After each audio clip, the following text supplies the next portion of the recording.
ராகி மாவு, திருவுன தேங்காய் தூவல், ஏலக்காய் பவுடர், முந்திரி, தேவையான ஹாட் வாட்டர், தேவையான உப்பு. இப்போ நம்ம பார்க்க போகிறது ராகி இலை கொழுக்கட்டை. அதுக்கு தேவையான மிக்சிங் என்னன்னு இப்போ நம்ம பார்ப்போம். இப்போ நம்ம ராகி கொழுக்கட்டைக்கு தேவையான கலவை இப்போ பார்க்க போகிறோம். இந்த பவுலில் இந்த பவுடர் பண்ண ராகி மாவு, இதுக்கு தேவையான அளவு சால்ட்டு, நம்ம கொதிக்க வச்ச ஹாட் வாட்டர் போட்டு மிக்ஸ் பண்ணிக்கிறோம். இந்த மிக்சிங் வந்து ரொம்ப திக்காகவும் இருக்கக்கூடாது, ரொம்ப லிக்விடாகவும் இருக்கக்கூடாது. கையில் பிடிக்கிற அளவுக்கு தேவையான அளவு மிக்ஸ் பண்ணிக்கிறோம். இந்த கொழுக்கட்டை தேவையான மாவு ரெடி ஆகிடுச்சு. அதுக்குள்ளே வைக்கிற திரட்டி எப்படி ரெடி பண்ண போகிறது, அந்த ஸ்டீம் ரெடி ஆகிறதுக்குள்ளே இப்போ நம்ம திரட்டி ரெடி பண்ணிடுவோம். அதுக்கு தேவையானது திருவுன தேங்காய் துருவி, கிரேட் பண்ண வெல்லம், தேவையான அளவு முந்திரி, வறுத்த முந்திரி போட்டு மிக்ஸ் பண்ணிக்கிறோம். இந்த வெல்லம் கரையிறதுக்காக லைட்டாக மிக்ஸ் பண்ணிக்கிட்டு, மிக்ஸ் பண்ணால் வெல்லம் கரையிறதுக்காக 2 சொட்டு ஹாட் வாட்டர் ஊற்றிக்கிட்டு மிக்ஸ் பண்ணுறோம்.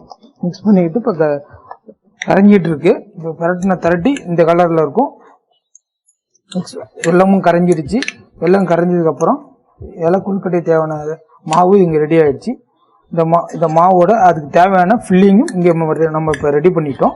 இப்போ இந்த ராகி இலை கொழுக்கட்டை எப்படி தட்டி ஸ்டீமரில் வைக்கிறங்கிறது இப்போ நான் சொல்லித்தரேன். இப்போ இந்த வாழை இலை கட் பண்ணி 2 கட் பண்ணியாச்சு. கட் பண்ணிட்டு லைட்டாக ஆயில் தடவிக்கிறோம். ஆயில் தடவினா தான் அந்த ஃபில்லிங்கும் இந்த ராகி மாவும் ஸ்டீமரில் வைக்கும்போது ஒட்டாமல் இருக்கும். இப்போ எல்லாம் ரெடி ஆச்சு. எப்படி நம்ம தட்டுறோங்கிறத இப்போ பார்ப்போம். இந்த கொழுக்கட்டையோட மாவை இந்த இலையில வச்சுக்கிட்டு அதோட ஃபில்லிங்கை வந்து நடு சென்டரில் வச்சுக்கிட்டு இதை வந்து சரி சமமாக இதை மடிக்கணும். மடித்ததுக்கப்புறம் இந்த கொழுக்கட்டை வந்து ராகி கொழுக்கட்டை வந்து ரொம்ப விரும்பி சாப்பிடலாம். ரொம்ப உடம்புக்கு ஹெல்த்து. எல்லாமே அரிசி மாவில் தான் இவ்வளோ செய்வாங்க. நம்ம வந்து இப்போ புதுசாக கேழ்வரகு மாவில் கொழுக்கட்டை செய்கிறோம். இது வந்து கேரளாவில் ரொம்ப விரும்பி சாப்பிடுவாங்க. இப்போ நம்ம ஆல்ரெடி ரெடி பண்ணி வச்சுருக்கோம் இலையில. இப்போ ஸ்டீமர் வந்து சூடானதுக்கப்புறம் இப்போ நம்ம இந்த கொழுக்கட்டையை வந்து ஸ்டீமரில் வைக்கிறோம். ஸ்டீமரில் வச்ச பிறகு ஒரு 10 மினிட்ஸ் ஸ்டீமரில் குக் ஆனதுக்கப்புறம் நம்ம திருப்பி இலையை எடுத்துப்போம். கொழுக்கட்டை எழுந்திருக்கும். இப்போ வச்ச ராகி கொழுக்கட்டை 8 நிமிஷம் ஆகிடுச்சு.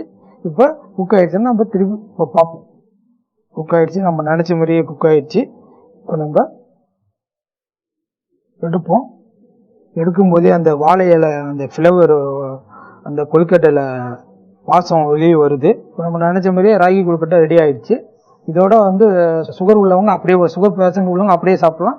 சுகர் வேணாலும் இனிப்பு வேணாலும் அணியோ இல்லை அது தேவையான சுகரோ எடுத்து மிக்ஸ் பண்ணி சாப்பிடலாம். இப்போ நான் இதோட அணி வச்சு கொடுப்போம்.